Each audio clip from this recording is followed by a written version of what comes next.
welcome back to my channel. In today's video, we are going to be giving the Southfork Ranch review. In a new upcoming video, I will have the entire Southfork experience, which is literally, it's a very thick piece of paper. This is back and front of 3 pages. So it's like 6 pages of Southfork Ranch, which will be a very meaty video. So stay tuned if you would like to hear about the experience at the Southfork experience.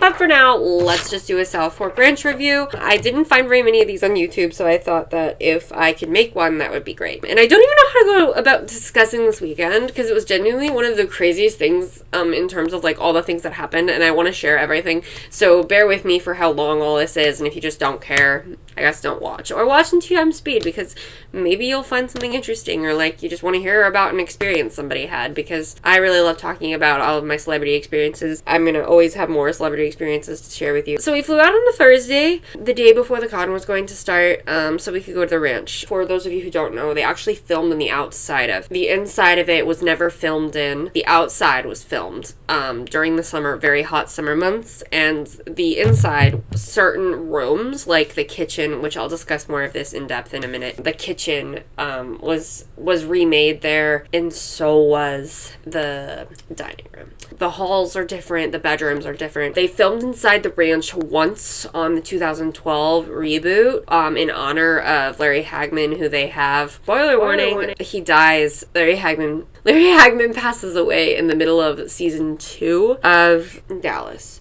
And so they freaking frame Cliff, whatever. And so as a tribute to him, they film in a hallway inside the actual house that they have painted very dark. And so I haven't actually seen the reboot, so I will let you know. Before you drive in the bus to the ranch, you go through the gift shop. So we got in an Uber from our hotel, which was the Renaissance in Richardson. You drive in a bus to the ranch, and then you go to the gift shop and a small museum.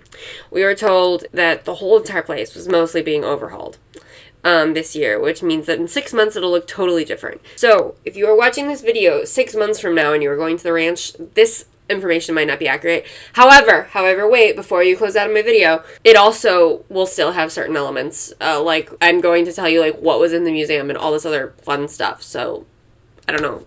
Just look, I mean, if this is the only video you can find, you might as well stay. Anyways, back to the museum. In the museum, there's not that much from the actual show. They had Lucy's wedding dress, a mini tribute to JR with like a couple things, lots of scripts, and a recreation of Cliff's iconic portrait, which was my favorite thing ever. That's all I talked about at home. I was like, if they don't have me have a photo op, me in Cliff Barnes with his picture, I'm going to be upset. And they did, so nobody worry. I was not upset leaving. They even have stuff from the 2012 Dallas, so like you walk through the museum, the 1980s one, and then you walk, and then you see the family tree on the left, and then you go through, and then that whole wall is all the 2012. So they really advertised that the 2012 was a continuation.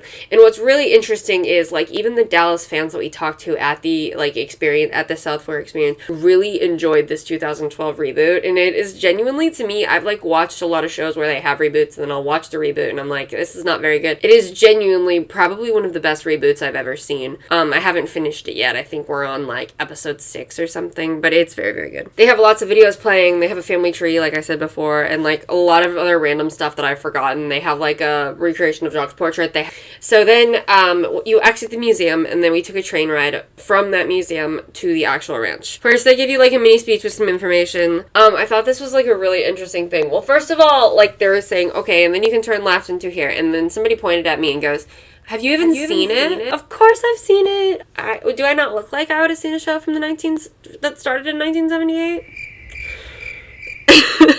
Whatever. So they give you a mini speech with information about the ranch, and then they let you explore the ranch. But they also give you a mini speech before you get on the little tram to take you to the ranch. So you can't actually see the ranch from the road, which I thought that you could. The way that they like show it in pictures, I thought you could see the ranch from the road. One thing I thought was interesting, on your way there, you can see where they filmed the rodeo parts, but it doesn't look like it anymore. So they filmed the rodeo in like a very small box over there. And they're revamping it so that you can next year come and then there'll be an actual rodeo. But it's a lot bigger now. But that is where they filmed it. It's just demolished like that rodeo. And then somebody also bought land close to the ranch. Some guy way back when, and thought that they could drill for oil because the whole point of Dallas, I'm misleading this for Katie because I know she's going to be lost.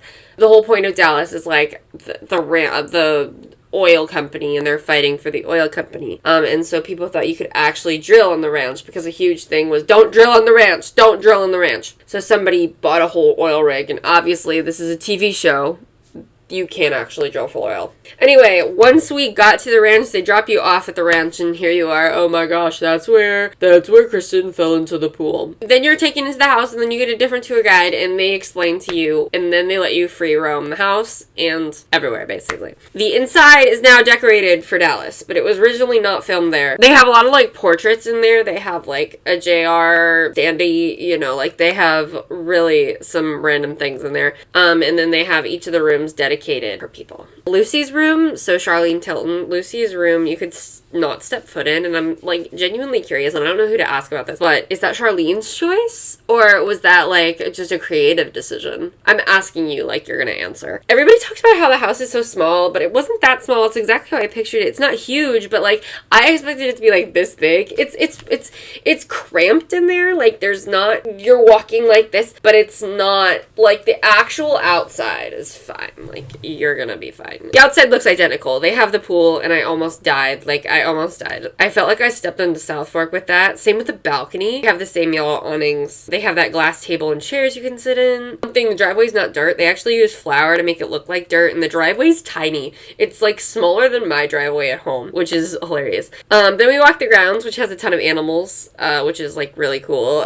They had, like, a baby longhorn, which we didn't see. We just kind of missed it. They had a donkey whose name was Eeyore. He was so friendly, but we were scared to pet him. He looked like he needed a hug, so if you ever go to Southfork Ranch and you see Eeyore, please give him a hug from me. And then also, so 2 weeks before we came, Ray's ranch hand house was torn down, so that's still on the map, so beware of that. I don't know if it will be in 6 months when they revamp, but so unfortunately we weren't able to see that. They have 2 of the cars on display by the convention center that was under construction. Yeah, so back to the cars. Jock's car, which was actually Jim J. Davis's working car. It is the only one that has that Ewing 1 license plate. The other car is Bobby's car, which you can get in and pretend to drive, take a photo. In that same little area, they have a cardboard cutout of Larry Hagman from the 2012 reboot Dallas. They had so many photo opportunities in this area, which is where they had the Southfork experience last year, and it would be really interesting to see how the Southfork experience is different versus at the Renaissance Hotel versus there at the convention center. So hopefully next year I'll find out, but we'll never know. They had a little bakery, which was definitely closed, and I feel like there was probably rats in there. We walked in though, it was open. It was called Miss Ellie's Bakery. I know it was Miss Ellie's Confectionery or something like that. I can't remember, and I just didn't care to look it up. If you really want to know, look on the internet. They had fake headstones for JR, Miss Ellie, and Jock. Where's Clayton's? I'm upset. They had a little shed saying new oil, which wasn't in the show, but it's like a good photo opportunity, and it's just used for weddings. I want to get married there now. That's what I told my mom. I walked out and I go, I want to get married here. I'm not getting married. We walked back. As we were walking back, we just walked back. I'm sure that you could have waited for the shuttle to come back, but we just walked. And then we got in the gift shop. There wasn't that much in the gift shop. Granted, they said there was a lot of stuff out due to the refurbishments. So this is not a reflection of what it'll look like in 6 months. They were really serious on that. But they had a lot of photos. They had cardboard cutouts of the 2012 Sue Ellen, JR, and Bobby in there as well. And then we Ubered back to the hotel to start our Southfork experience, which you will see in the next video. And I thought the ranch was an experience in itself, and so having a separate video would be a good idea. And so, if you would like to see how the Southfork experience actually went and my 3 pages of dialogue that I have, be sure to check my channel and turn on notifications. Make sure you don't miss out on a new video, and give this video a big thumbs up if you liked it. Ew, what was that? And I think I might be the youngest person that has ever made a Dallas YouTube video. So thank you so much for watching this. I hope Katie wasn't too bored. Okay, bye!